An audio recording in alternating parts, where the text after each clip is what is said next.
나라 두 대통령. 현재 전국 혼란을 겪고 있는 남미 베네수엘라의 현실인데요. 35살의 젊은 국회의장이 마두로 대통령의 정당성을 인정하지 않고 과도 정부의 임시 대통령임을 선언한 뒤 이 나라는 물론이고 세계 각국이 양분돼 신냉전의 전장이 되고 있죠. 베네수엘라 수도 카라카스에 KBS 특파원이 들어가 있습니다. 이재원 특파원, 먼저 현재 베네수엘라 정국이 궁금한데요. 반정부 시위가 계속되고 있는 건가요?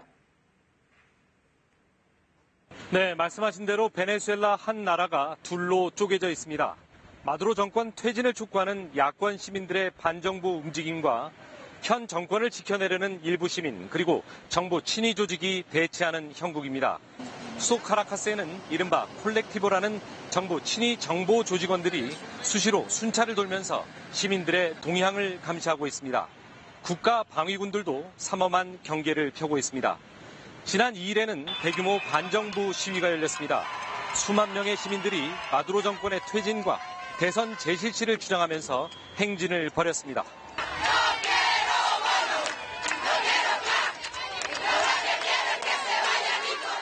반면에 마두로 정권을 지지하는 공무원과 일부 시민들도 맞불 집회를 열기도 했습니다. 네, 지금 베네수엘라 나라 안은 물론이고 이 세계 각국도 이 두 명의 대통령을 두고 양분되지 않았습니까? 네, 그렇습니다. 미국과 유럽연합 등 서방 국가들과 러시아, 중국 등이 양분돼서 양측을 지지하고 나섰습니다. 미국 트럼프 대통령은 군사 개입은 아직도 옵션 가운데 하나라고 밝혔고 경제 제재를 강화하면서 마두로 정권의 돈줄을 틀어막고 있습니다. 영국과 프랑스 등 유럽연합 절반이 넘는 국가들도 지난 4일부터 과이도 의장을 임시 대통령으로 공식 인정했습니다. 유럽에 있는 베네수엘라 자산의 통제권을 과이도에게 넘겼다고 볼 수 있는 겁니다. 미주 리마 그룹과 남미 주요 국들도 과이도 의장을 지지했습니다. 반면에 러시아는 마두로를 합법적 대통령으로 인정하고 있고요. 중국을 비롯해서 북한과 이란, 쿠바, 멕시코 등이 서방의 내정 간섭이라면서 비난하고 있습니다. 그렇다면 지금 서방 국가들이 마두로 정권의 정당성을 부인하는 배경이 궁금한데요. 네, 2년 전으로 거슬러 올라가서 살펴볼 필요가 있습니다. 2017년 마두로 대통령은 개헌을 위한 재헌의회를 구성했습니다.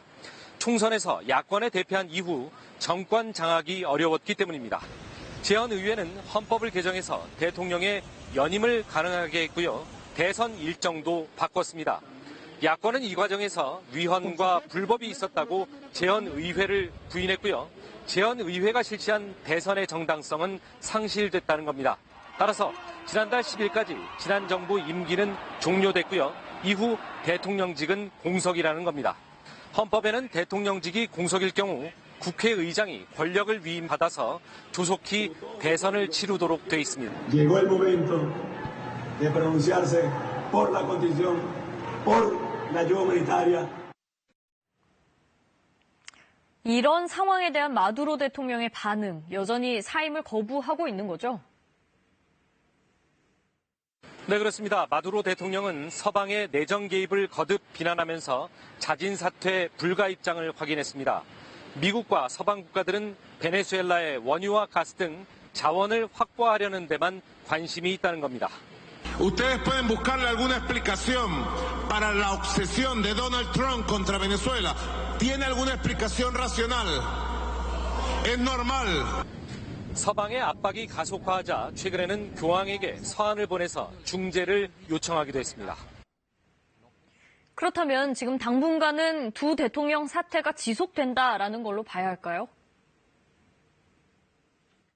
네, 현재로서는 경제 제재 등 서방의 압박이 마두로 정권에게 어느 정도 부담이 되느냐가 관건이 될 것으로 보입니다. 취재팀이 8개월 만에 찾은 베네수엘라의 물가 수준은요, 국민들을 더욱 힘들게 하고 있습니다. 당시 한 달 최저임금으로 달걀 2판을 살 수 있었는데요. 지금은 한 판 반밖에 살 수 없습니다. 대부분 슈퍼마켓 진열대는 곳곳이 비어 있었습니다. 또 유통되는 화폐가 턱없이 부족한 실정입니다. 현 정국에서 주목해야 할 움직임은 군부입니다. 최근 반란을 시도하다 체포된 하사관들 가운데 한 명의 가족과 인터뷰를 했는데요. 반란의 이유는 생존의 문제였다는 겁니다. Sí, él como militar igual era difícil comer, para él era difícil conseguir medicinas. Es igual que cualquier persona en Venezuela. 전현직 군 장성들의 정권 퇴진 촉구에 이어서 하급 군인들의 이탈 움직임이 일고 있는 겁니다. 콜롬비아 국경에서는 베네수엘라 군이 화물차와 유조차로 국제사회의 인도적 지원품 반입을 막고 있어서 긴장이 고조되고 있습니다. 지금까지 베네수엘라 카라카스에서 전해드렸습니다.